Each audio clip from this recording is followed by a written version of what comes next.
بسم اللہ الرحمن الرحیم۔ محترم ناظرین، السلام علیکم۔ ایک دن حضرت سلیمان علیہ السلام سمندر کے کنارے تشریف فرما تھے۔ ان کی نگاہ ایک چیونٹی پر پڑی جو گندم کا دانہ منہ میں لیے سمندر کی طرف جا رہی تھی۔ جناب سلیمان علیہ السلام مسلسل اسے دیکھتے رہے۔ وہ چیونٹی چلتے چلتے سمندر کے کنارے پہنچی۔ اسی لمحے ایک مینڈک نے پانی سے اپنا سر باہر نکالا۔ اس نے منہ کھولا، چیونٹی اس کے منہ میں داخل ہو گئی اور مینڈک تیرتا ہوا پانی کے اندر چلا گیا۔ حضرت سلیمان علیہ السلام کافی دیر تک حیرت میں ڈوب کر اس بارے میں سوچتے رہے۔ اچانک وہی مینڈک دوبارہ پانی سے باہر آیا۔ اس نے منہ کھولا اور چیونٹی اس کے منہ سے باہر نکل آئی، لیکن گندم کا دانہ اس کے منہ میں نہ تھا۔ حضرت سلیمان علیہ السلام نے اس چیونٹی کو طلب کیا اور اس واقعہ کے بارے میں اس سے پوچھ گچھ کی۔ چیونٹی نے کہا، اے پیغمبر خدا، اس سمندر کی گہرائی میں ایک پتھر ہے جو اندر سے خالی ہے، اس میں ایک کیڑا رہتا ہے۔ اللہ تعالیٰ نے اس کیڑے کو اسی مقام پر خلق کیا ہے، وہ وہاں سے نکل نہیں سکتا اور میں اس کے لیے کھانا لے جاتی ہوں۔ اللہ تعالیٰ نے اس مینڈک کو مامور کیا ہے کہ وہ مجھے پانی کے اندر اٹھا کر اس پتھر کے پاس لے جاتا ہے اور اپنا منہ اس کے سوراخ پر رکھتا ہے۔ میں اس کے منہ سے باہر نکل کر اس کیڑے کے پاس جاتی ہوں اور گندم کا دانہ اس کے پاس رکھ آتی ہوں۔ یہ مینڈک میرے انتظار میں رہتا ہے، میں واپس اس کے منہ میں داخل ہوتی ہوں اور یہ پانی میں تیرتا ہوا مجھے سمندر سے باہر لے آتا ہے۔ حضرت سلیمان علیہ السلام نے چیونٹی سے کہا، جب تم اس کے لیے گندم کا دانہ لے کر جاتی ہو تو کیا اس سے کبھی کوئی گفتگو بھی سنی ہے؟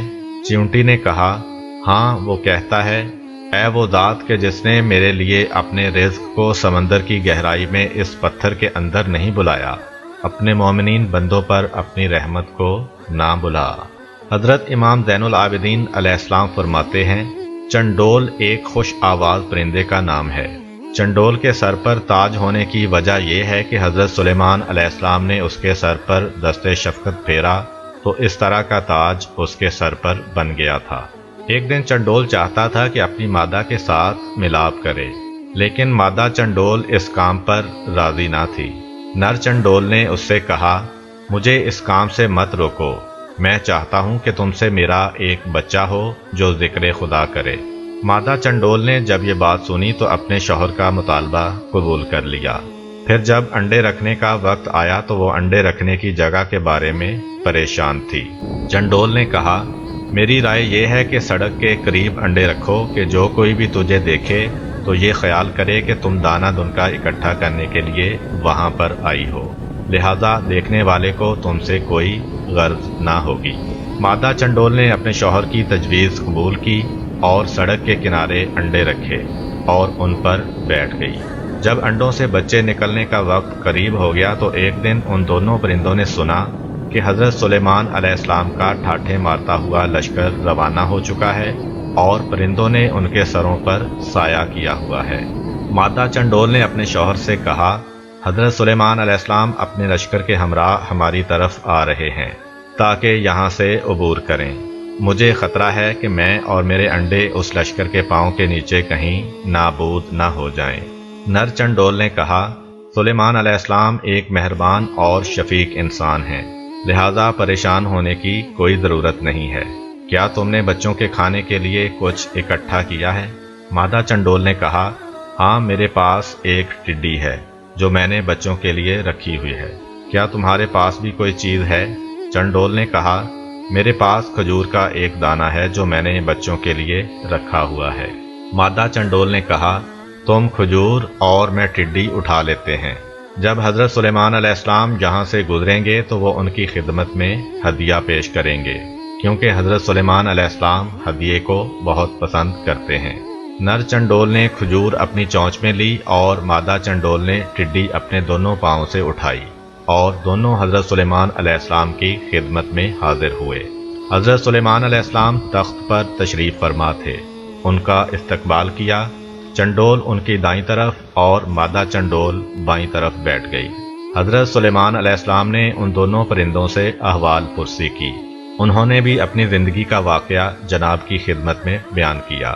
حضرت سلیمان علیہ السلام نے ان کا ہدیہ قبول کر لیا اور لشکر کو وہاں سے ایک طرف موڑ دیا تاکہ ان کے انڈے پاؤں تلے نہ روند ڈالیں، اور ان کے سر پر دست شفقت پھیرا اور ان کے لیے دعا کی۔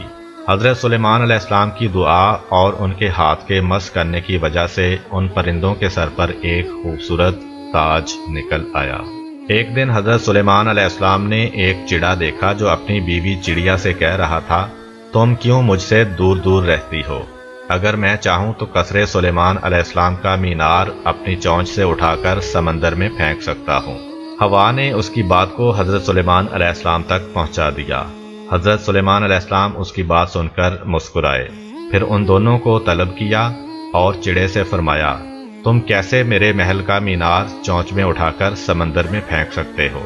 چڑے نے کہا، نہیں اے رسول خدا، مجھ میں ایسی طاقت نہیں ہے، لیکن بعض اوقات شوہر اپنی بیوی کے سامنے بڑا بنتا ہے اور شوخیاں بگاڑتا ہے۔ ظاہر ہے عاشق کی کسی بھی بات پر اس کی سرزنش نہیں ہوتی۔ حضرت سلیمان علیہ السلام نے چڑیا سے کہا، تم کیوں اپنے آپ کو شوہر کے حوالے نہیں کرتی ہو جبکہ وہ تمہیں دل سے چاہتا ہے؟ چڑیا نے جواب میں کہا، اے پیغمبر خدا، وہ عاشق نہیں ہے، فقط عشق کا دعویٰ کرتا ہے، کیونکہ وہ میرے علاوہ کسی اور کے ساتھ بھی عشق کرتا ہے۔ اس بات نے حضرت سلیمان علیہ السلام کے دل پر گہرا اثر کیا۔ انہوں نے شدید گریہ کیا اور گوشہ تنہائی میں چلے گئے، حتیٰ کہ 40 دن تک خدا کی بارگاہ میں گریہ کرتے رہے اور خدا کی بارگاہ میں درخواست کی کہ میرے دل میں غیر خدا کا عشق پیدا نہ ہو اور میرے عشق کو غیر خدا کے عشق کے ساتھ مخلوط نہ کرنا۔ ایک دن ایک سانپ حضرت سلیمان علیہ السلام کی خدمت میں حاضر ہوا اور کہا، فلاں شخص نے میرے 2 بچوں کو مار دیا ہے، لہذا میرا آپ علیہ السلام سے تقاضا ہے کہ اسے بطور قصاص پھانسی پر چڑھائیں۔ حضرت سلیمان علیہ السلام نے فرمایا، انسان کو سانپ کے بدلے میں قتل نہیں کیا جا سکتا۔ سانپ نے کہا، اے پیغمبر خدا، اگر اس کو قتل نہیں کریں گے تو پھر میری گزارش یہ ہے کہ اسے محکمہ اوقاف کا سرپرست بنا دیں، تاکہ اموال موقوفہ کو انصاف کے ساتھ استعمال نہ کرنے کی وجہ سے وہ وارد جہنم ہو، پھر اس سے دوزخ کے سانپوں کے ساتھ مل کر انتقام لوں گا۔ یہ روایت اس مطلب کو بیان کرتی ہے کہ وقف شدہ چیز کی ذمہ داری قبول کرنا انتہائی خطرناک اور مشکل کام ہے۔ وہ لوگ جو ایسی ذمہ داری قبول کرتے ہیں انہیں مکمل طور پر اس بات کی طرف متوجہ رہنا چاہیے کہ وہ ہمیشہ ہمیشہ کے لیے وادی جہنم کے کنارے کھڑے ہیں۔ ایسا نہ ہو کہ وہ اس موقوفہ مال میں اپنی ذمہ داری انجام دینے میں کوتاہی کریں کہ اس کی سزا انتہائی سخت ہے۔ ایک دن حضرت سلیمان علیہ السلام جنوں، انس اور پرندوں پر مبنی اپنے عظیم لشکر کے ہمراہ انتہائی نظم و ضبط اور شان و شوکت کے ساتھ جا رہے تھے کہ چلتے چلتے چیونٹیوں کی وادی میں پہنچ گئے۔ جناب سلیمان علیہ السلام بھی اپنے لشکر کے ہمراہ تخت پر براجمان تھے اور ہوا بڑے آرام سے جھولا جھلاتے ہوئے لے جا رہی تھی۔ اس دوران میں ایک چیونٹی نے دوسری چیونٹیوں سے مخاطب ہو کر کہا، اے چیونٹیوں، اپنے اپنے سوراخوں میں گھس جاؤ، کہیں سلیمان علیہ السلام اور اس کا لشکر تمہیں پامال نہ کر دے اور انہیں اس کا پتہ بھی نہ چلے۔ حضرت سلیمان علیہ السلام نے جب اس چیونٹی کی آواز سنی تو مسکرا دیے اور کہا، پروردگار، مجھے توفیق دے کہ میں تیری نعمت کا شکریہ ادا کروں جو تو نے مجھے اور میرے والدین کو عطا کی ہے، اور ایسا نیک عمل کروں کہ تو راضی ہو جائے اور اپنی رحمت سے مجھے اپنے نیک بندوں میں شامل کر لے۔ حضرت سلیمان علیہ السلام نے اپنے نوکروں کو حکم دیا کہ اس چیونٹی کو میرے پاس لایا جائے۔ نوکروں نے فوراً اس چیونٹی کو ان کی خدمت میں حاضر کیا۔ جناب سلیمان علیہ السلام نے اس چیونٹی سے فرمایا، کیا تمہیں معلوم نہیں ہے کہ میں خدا کا پیغمبر ہوں اور کبھی کسی پر ظلم و زیادتی نہیں کرتا؟ چیونٹی نے کہا، ہاں میں یہ بات جانتی ہوں۔ حضرت سلیمان علیہ السلام نے فرمایا، پھر تم نے چیونٹیوں کو مجھ سے کیوں ڈرایا ہے؟